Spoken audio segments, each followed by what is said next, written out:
오늘 오후에 증거할 말씀의 제목은 수냄 여인의 신앙, 우리가 익히 잘 아는 주제입니다. 수냄 여인의 신앙. 수냄이라고는 하는 지역 이름이죠. 수냄이라고 하는 지역에 아주 믿음이 좋은 여인이 있었는데 그 여인의 믿음을 우리가 배우는 거예요. 배우기만 해가지고 뭐 하겠습니까? 또 배워서 우리도 그런 믿음으로 사는 것을 목적으로 한 것이죠.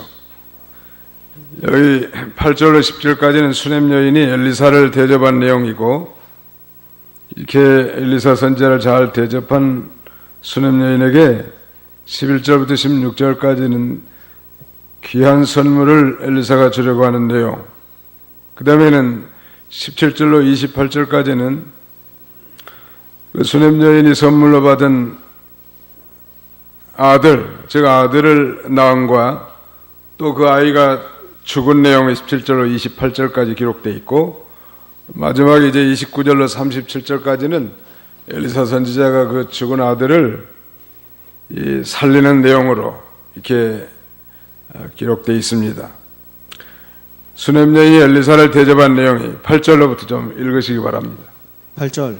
하루는 엘리사가 수냄을 지나갔다. 그곳에 명망 있는 여자가 한 명 있었는데 그를 강권하여 식사를 대접하므로 그가 지나갈 때마다 거기 들러서 식사를 하곤 했다.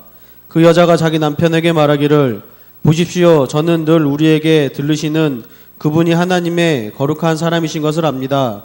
우리가 벽 위에 작은 다락방을 만들고 거기에 그분을 위해 침대와 책상과 의자와 등잔을 놓아둡시다. 그러면 그분이 우리에게 오실 때마다 거기서 머무실 수 있을 것입니다 하였다. 예, 수냄 여인이 엘리사를 대접함.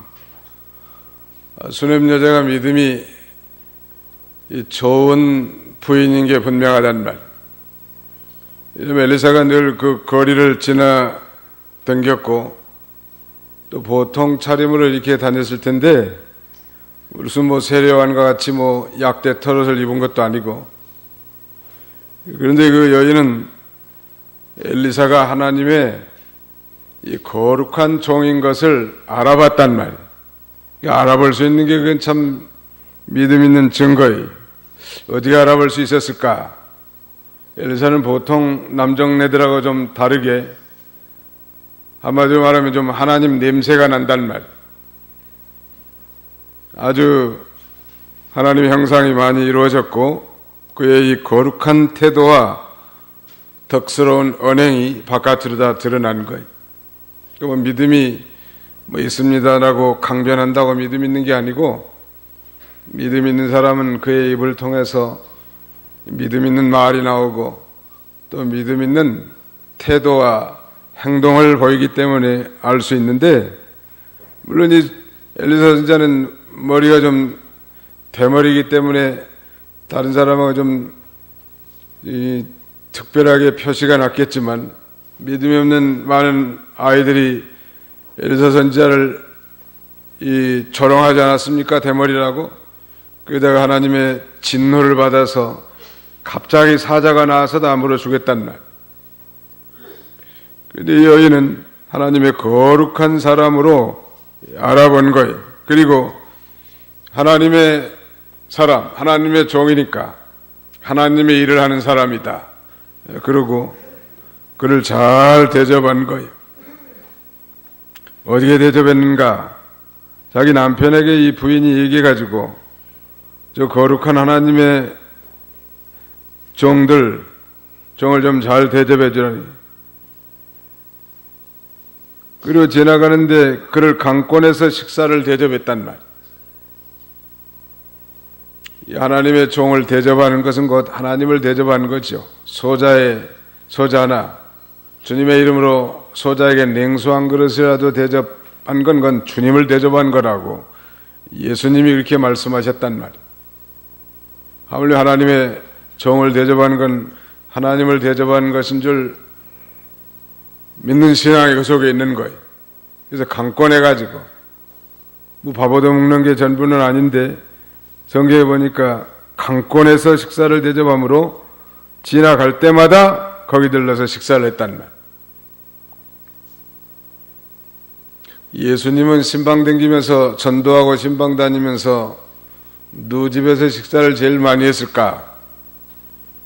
이 마리아와 마르다 그리고 오라비의 삼형제 집에 베다니 그 지역에 가서 점심 식사를 많이 대접받은 것 같아요. 성경에 보니까. 유별나게 사랑했단 말이에요. 예수님께서도. 그들도 지극정성으로 대접하고. 요새 우리 대신방이다 보니까 집집마다 가보니까 뭐 과일 뭐 떡 아무튼 그걸 다 먹으면 배 터져서 죽겠어 보니까. 제가 볼 때는 점심이야 뭐 어쩔 수 없으니까 식당 이 신방하고 먹는 건 이해가 되지만 집집마다 그렇게 정성은 참 좋지만 너무 이렇게 과하게 차려는 것은 서로 부담이 될 것 같아요. 신방하니까 뭐 간단하게 차 한 잔이랑 냉수 한 그릇 그런 게 사실 도와주는 거예요. 그러나 누구든지 이렇게 정성을 준비해서 차려놓는 건 다 주님을 사랑하는 마음으로 하나님의 종들이 신방하는 것을 믿음으로 이렇게 공개하는 행위이기 때문에 하나님이 기뻐하실 거라. 그래서 우리 지역장님들이 잘 조정을 해가지고 냉수 한 그릇이나 아니면 뭐 간단하게 차 한 잔이나 이렇게 하는 게 좋을 것 같아요. 뭐 집집마다 뭐 포도, 토마토, 그 다음에 오렌지 다 해놓으면 그걸 어떻게 하자는 말이에요. 사가지고 자기가 다 먹으려고 산 것 같아 보니까. 우리는 뭐 한 조각이나 먹고 뭐 자기가 다 먹으려고 이름만. 아무튼 잘 조정하는 게 좋을 것 같아요. 낭비라고. 아무튼 이 엘리사 선지자가 이 수넴 여인 집 근처로 많이 지나다니는 모양이에요. 그 식사를 거기서 자주 하곤 한 거예요. 뿐만 아닙니다. 이 수넴 여인은 아주 추도 면밀하게, 추밀하게 과연 이 하나님의 종이 뭐가 필요하겠는가? 어떻게 하면 하나님의 일을 잘 감당하고 걱정 근심이 없이 기도하고 하나님의 일을 잘 수행할 수 있겠는가? 그걸 연구를 많이 해가지고 추도 면밀하게 필요한 것들 거기 자기 벽 위에 작은 다락방을 만들어 놓고 거기 계시게 하고 침대와 책상, 의자와 그 다음에는 등잔 이런 걸 다 준비해 줬습니다. 그래서 그분이 거기에 오실 때마다 거기서 머물 수 있도록 그렇게 해놨단 말이에요. 참 좋은 믿음의 행위예요. 우리 박 장로님이 자기 빌딩 꼭대기에다가 나그네 집이라고 선교센터 만들어놨는데 거의 선교사들이나 또 뭐 머물 수 없는 사람들 이런 사람들이 오갈 데 없는데 거기 가서 그 지낼 수 있게 한 건 참 잘하신 것 같아요. 하나님이 그거 기뻐하실 것 같아요. 이거 뭐 외국에서 뭐 큰 일을 하고 돌아오면 다 환영객들이 많겠지만 복음 전도하고 선교하다가 오면 뭐 누구 환영하는 사람 하나 없고 어디 머물 자리도 없단 말이에요. 그런데 잠잘 장소라도 제공한다면 그건 참 좋은 거예요.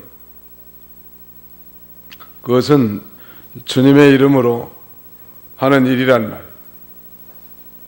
우리 또 한가 성경 하나 찾아봅시다. 히브리 13장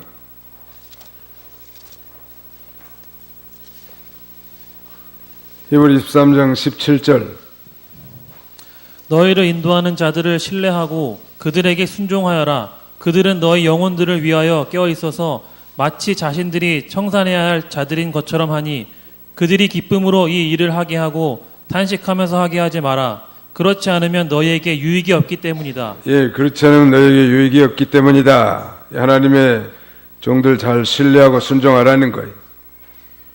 그들이 뭐 할 일이 뭐겠습니까? 너희 영혼들을 위하여 깨어 있어서 마치 자신들이 청산해야 할 자들인 것처럼 하니 그들이 기쁨으로 이 일을 하게 하고 탄식하면서 하게 하지 마라. 기쁨으로 일할 수 있도록 어떻게 하면 엘리사 목사님이 기쁨으로 하나님의 일을 잘 감당할 수 있을까?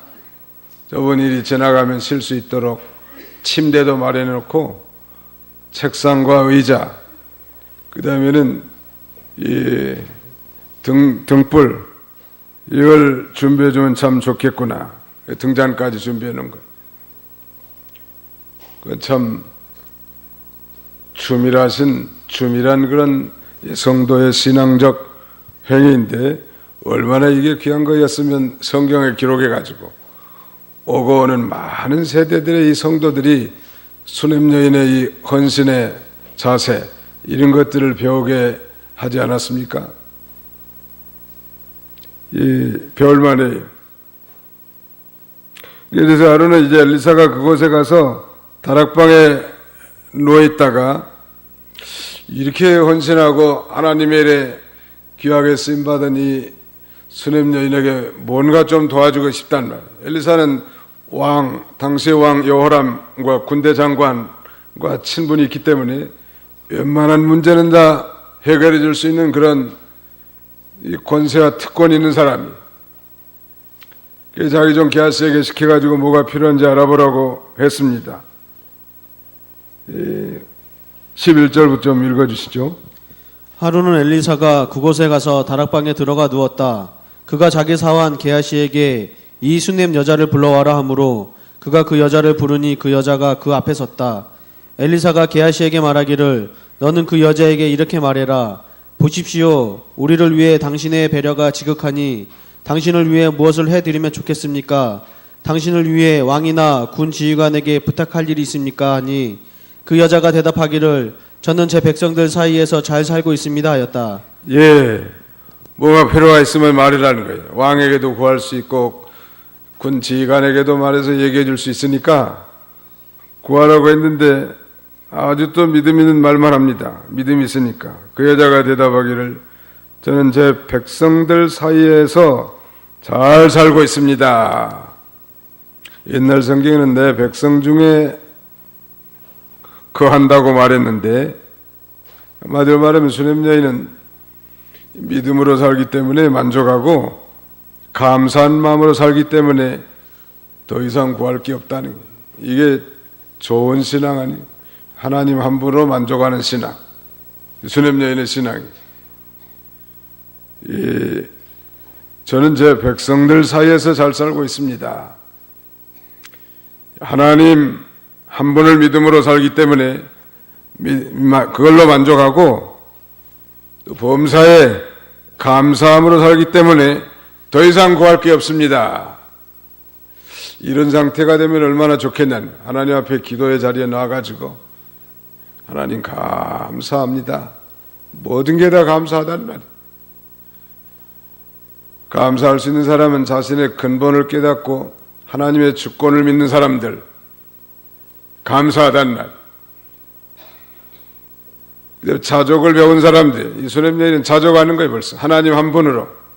하나님 한 분만 있으면 만족합니다. 그리고 범사에 감사하고 살기 때문에 더 이상 뭐 구할 게 없습니다. 뭐 대개 성도들은 하나님 앞에 나와가지고 뭐 이것 주십시오, 저것 주십시오, 이렇게 해주십시오, 저렇게 해주십시오. 그런 거 많이 하는데 됐습니다. 감사합니다. 만족합니다. 하나님 한 분이면 족합니다. 그런 신앙이.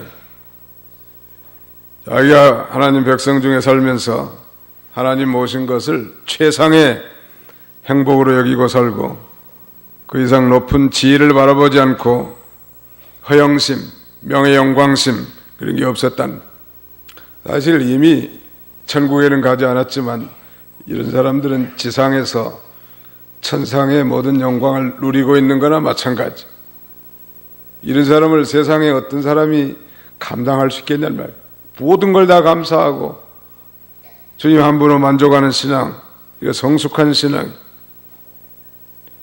그런데 사관 계시는 상당히 머리가 똑똑해.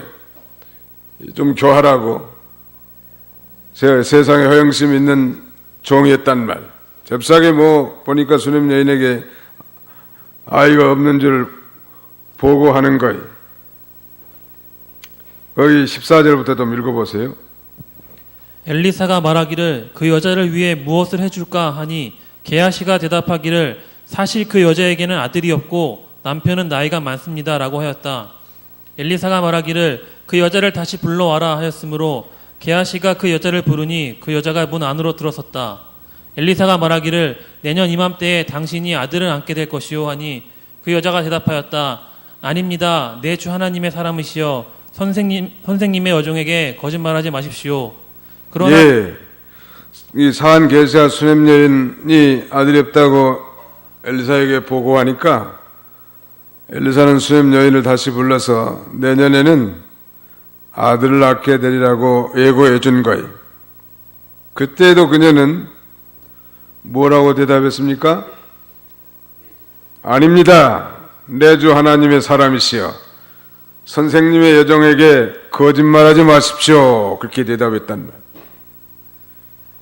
이 수냄 여인이 하나님의 종에 대해서 불신하는 것이 아니고 이 아들을 만일 낳으면 마음이 아이에게 빼앗겨서 마귀에 속게 된다는 그런 말도 있고 속임수의 헛된 소망을 나에게 일으키지 말아달라는 거예요. 나를 어떤 거짓 소망으로든지 흥분시키지 말라는 거예요. 하나님으로 만족하고 하나님 한 분으로 범사에 감사함으로 살기 때문에 더 이상 구할 것이 없습니다. 같은 내용이에요. 그런데 속임수의 헛된 소망을 나에게 일으키지 마십시오. 그런 말이었죠.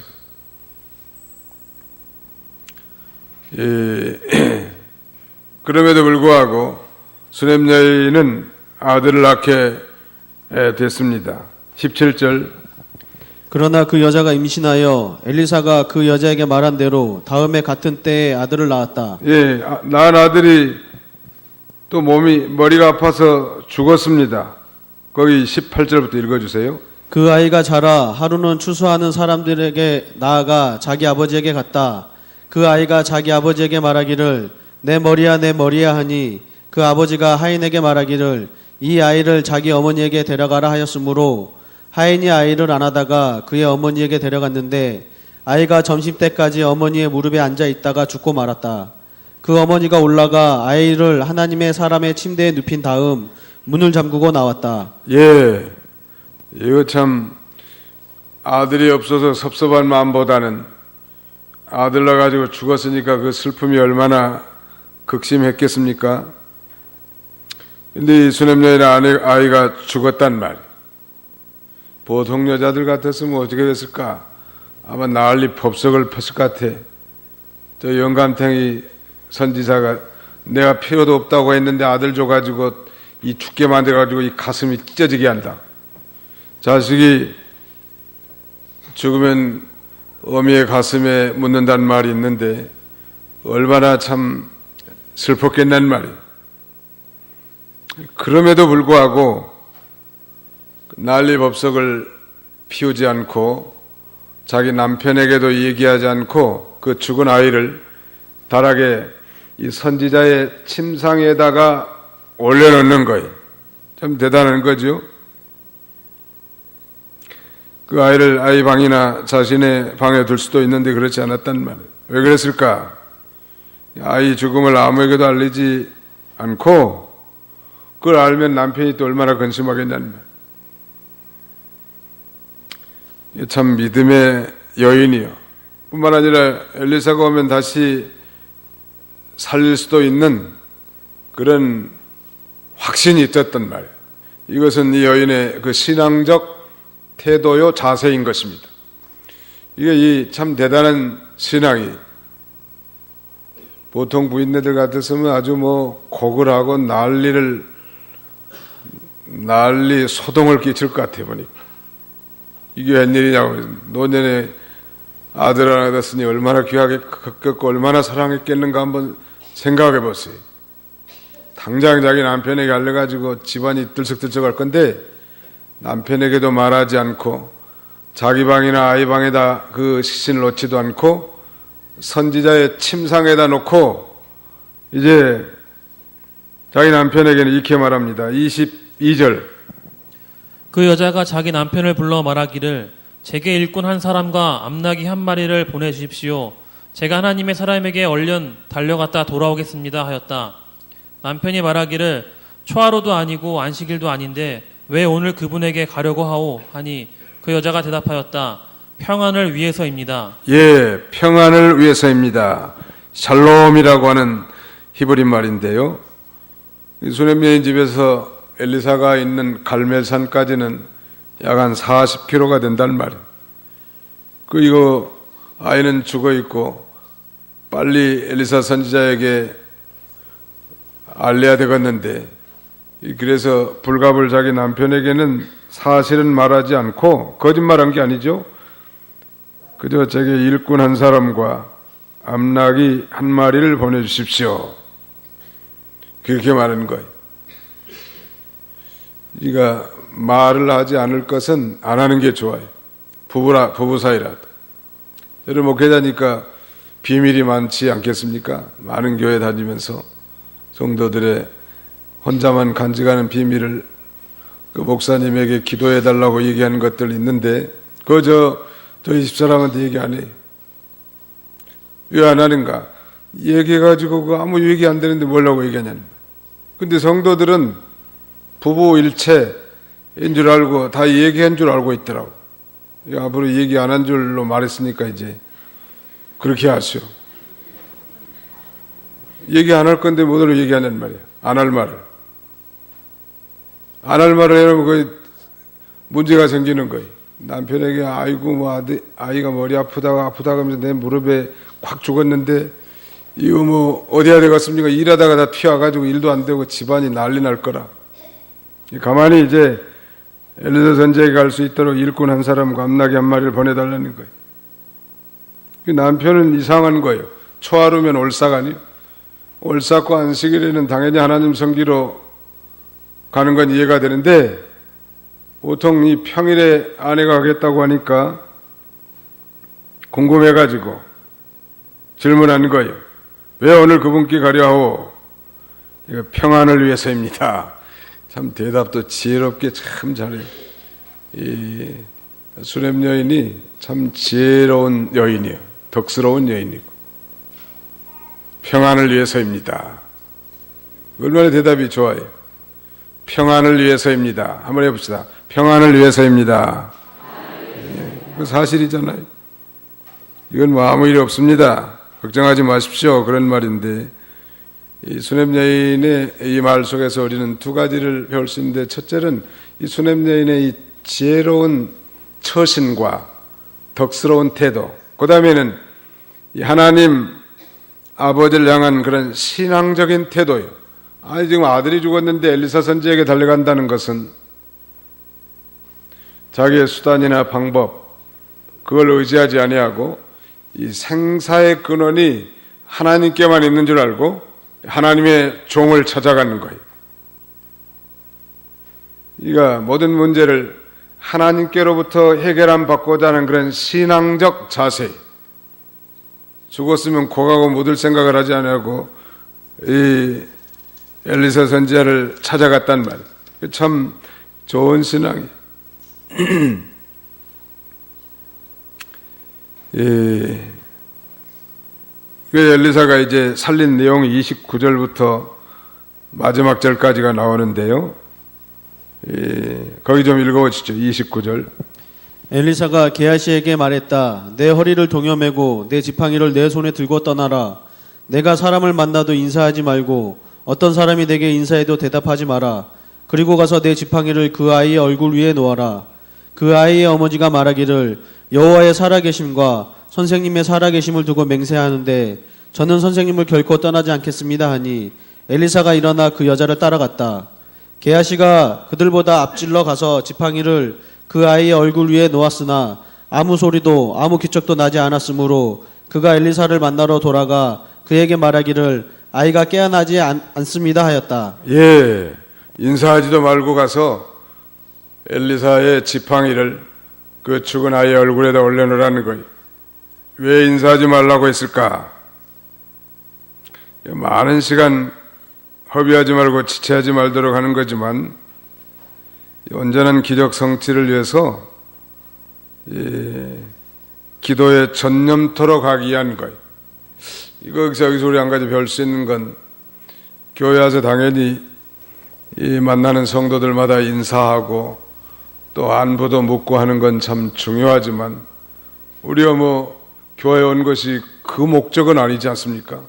하나님께 예배드리는 게 우리의 본 목적이란 말. 이 본질이 호도되고, 어떤 오늘날 이 교회들이 친교나 인간적인 그런 사귐의 공동체로 전락되는 것은 안타까운 일이에요.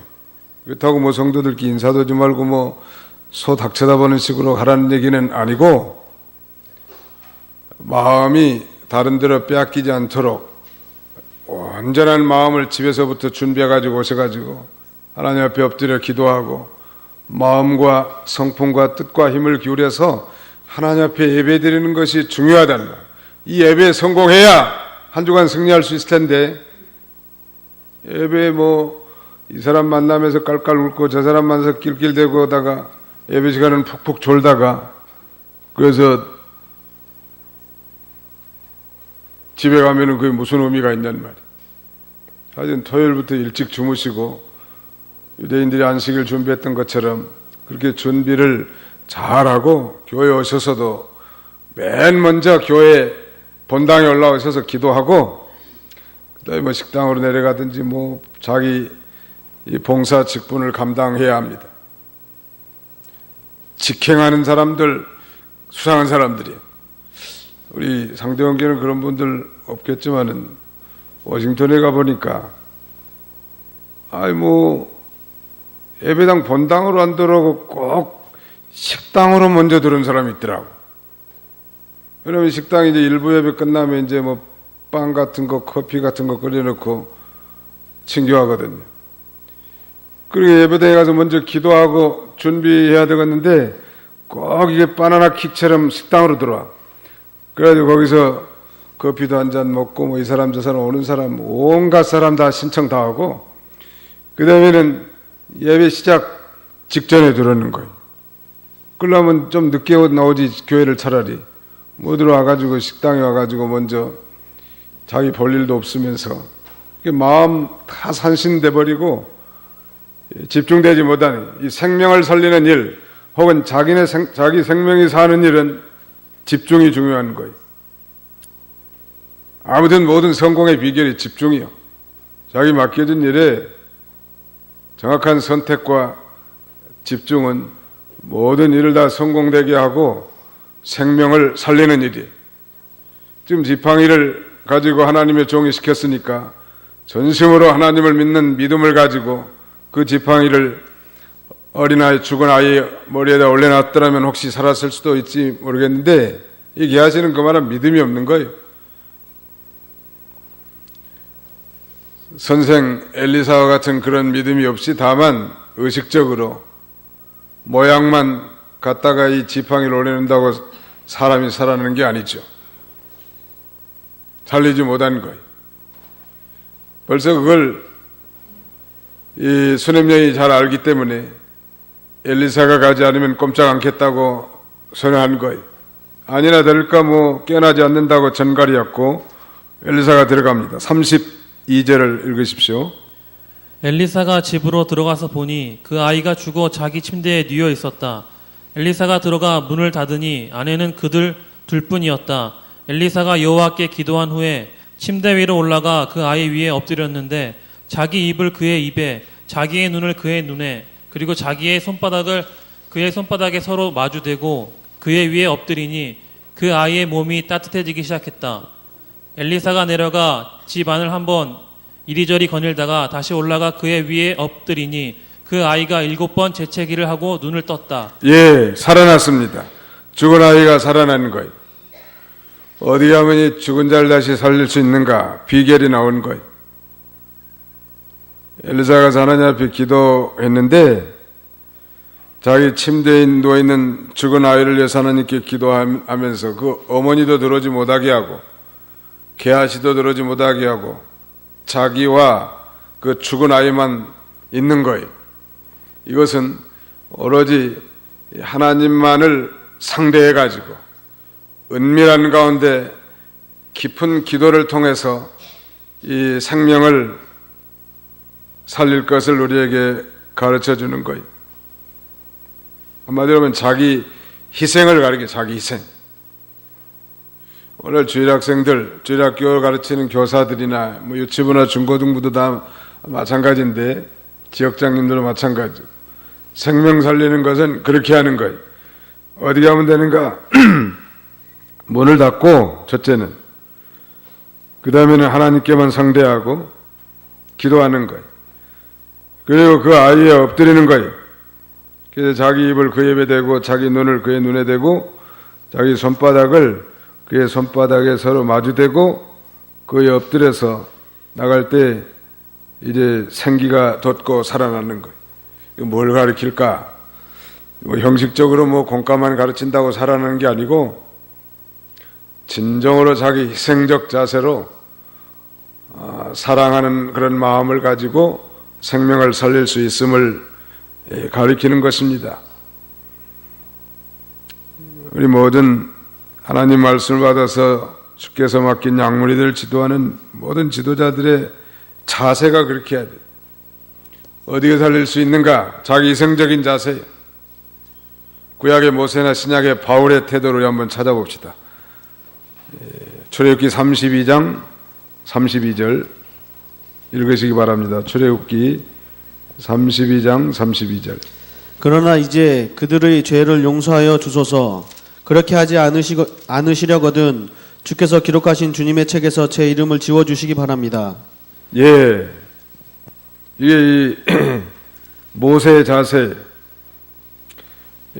금송아지를 만들어서 우상 섬긴 이스라엘이 지금 하나님의 진노를 받아서 몰살하게 됐는데 이스라엘 백성들을 향한 이 모세의 간절한 기도, 모세의 자기 희생적 그런 기도, 그걸로 말미암아 하나님의 진노를 누그러뜨리고 백성들을 살리는 거예요. 그러니까 그 아이와 엘리사 선지자가 체유라는 거죠. 좀 더 쉽게 말하면 하나가 돼야 되고 동화돼야 된다는 거예요. 그저 무슨 뭐 강대상에서 설교만 전한다고 생명이 살리는 게 아니고 정말 어려움 당한 성도들과 같은 체유를 하고 간절한 마음으로 하나님 앞에 기도할 때 그 사랑이 전달되고 그 생명이 살아나게 될 것을 가르쳐 주는 거예요. 그렇게 안 하고 신방하면 사람 죽이는 거예요, 오히려. 아이들도 마찬가지. 아이들도 다 영적 존재이기 때문에 자기 반사 주일학교 선생님이 자기를 사랑하는가 안 사랑하는가 더 잘 알아요. 우리 집에 드림이라고 하는 개가 하나 있는데 이 녀석도 자기를 사랑하는지 안 사랑하는지 알고 있더라고. 그 자기를 가장 많이 사랑한 사람을 따르더라고. 나는 좀 서열이 가장 후순이요. 왜냐하면 나는 혼짝 내버리거든, 한 번씩. 근데 뭐 온갖 아양 다 떨면서 지 비유 맞춰주고 먹을 거 잘 주고 그러면 사랑의 서열로 딱딱 놓는 거예요. 하물며 영적인 존재인 사람이 그걸 모르겠는 말이에요. 나를 사랑하는가 사랑하지 않는가, 진정한 사랑의 체율, 자기 희생적 기도, 이것이 생명을 살리는 겁니다. 그렇게만 해보세요. 가면 다 살아난다. 그 사람이 가는 곳에 다 살아나. 형식적으로 무슨 지팡이만 갖다가 얼굴에 댄다고 살아나는 게 아니에요. 신방만 한다고 살아나는 게 아니에요.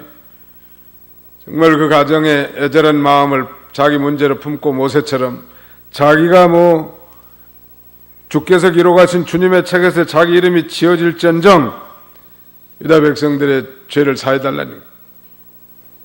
바울도 그런 자세예요. 우리 거기 로마서 9장 1절로 3절도 읽으시기 바랍니다. 로마서 9장 1절로 3절. 나는 그리스도 안에서 참말을 하고 거짓말을 하지 않는다. 내 양심이 성령 안에서 내게 이것을 증언하는 것은 나에게 큰 근심이 있고 내 마음에 그치지 않는 고통이 있다는 것이다. 나는 내 형제 곧 육체를 따라 된 내 동족을 위해서라면 나 자신이 저주를 받아 그리스도께로부터 끊어진다 해도 좋다. 예. 자기는 뭐 저주를 받아서 그리스도께로부터 끊어진다고 해도 하나님의 약속을 거부한 이스라엘을 위해서 이 자기 동족도 다 구원받기를 원한다는 거예요. 이런 간절한 마음, 자기 희생적인 기도, 사랑의 체율, 이것이 생명을 살리는 거예요. 그러니까 우리 모든 가르치는 위치에 있는 분들은 그런 자세로 하면 생명이 살아납니다. 죽었던 생명이 벌떡벌떡 일어나요. 다른 방법이 없어. 우리 뭐 예수님이라면 말씀만 한마디 해가지고 일어나라 하면 뭐 죽은 자 가운데서 벌떡벌떡 일어나겠지만, 우리 피조물인 인간은 생명 살리는 방법이 첫째는 하나님의 능력으로 살리는 거지만, 우리가 정말로 이 자기 희생적 기도와 사랑의 이 헌신, 이걸 통해서 생명이 살아나는 거예요. 그래서 살아난 아이를 수냄 여인에게 돌려줬단 말이에요. 얼마나 그 이후에는 뭐 해피엔딩일 것 같아. 그전에는 좀 원망도 하고 엘리사 목사님을 향해서 불평도 많이 했다가, 정말 이 목사님은 하나님이 쓰시는 종이구나, 하나님의 능력의 역사가 나타나니까, 아마 뭐 여기 보니까 그렇게 표현을 해놨는데, 이 마지막 36절에 보시면 37절, 그 여자가 들어와 엘리사의 발 앞에서 땅에 엎드려 절하고 자기 아들을 데리고 나갔다. 저리는 발을 잡고 탄원을 했는데, 이제는 발 앞에 엎드려서 절하고 자기 아들을 데리고 나갔다. 진정한 존경심이 나타나는 거예요. 더 나아가서는 하나님 앞에는 얼마나 찬송과 영광을 돌렸겠냐면, 생명이 살아나는 일에 대해서 우리 하나님은 살아계시는구나, 그걸 확실하게 깨달으면, 오늘 이 수냄 여인의 신앙 너무 많아가지고 그의 헌신적인 태도와 신앙의 자세가 너무 많지만, 요약하자면 하나님의 엘리사를 하나님의 거룩한 종, 하나님의 사람으로 알아보고, 그가 이 필요한 것을 주도 면밀하게 준비해서 잘 섬기는 신앙이, 그 다음에 지혜롭고 덕스러운 태도, 그런 큰 난리가 벌어졌음에도 불구하고 은밀하게 하나님 말을 향하는 그런 신앙을 가졌고, 뿐만 아니라 하나님을 향한 절대적 신앙이 있었습니다. 즉 인간의 생사복은 하나님께 달려있다, 그걸 믿고 엘리사에게 쫓아간 거예요. 그래서 하나님만 대면하고 그 문제를 해결하는 복고자 하는 그런 신앙, 우리는 이런 것들을 좀 잘 배워서 우리도 성숙한 믿음의 길을 걸어가는 저와 여러분들이 다 되시기를 주님의 이름으로 축원합니다.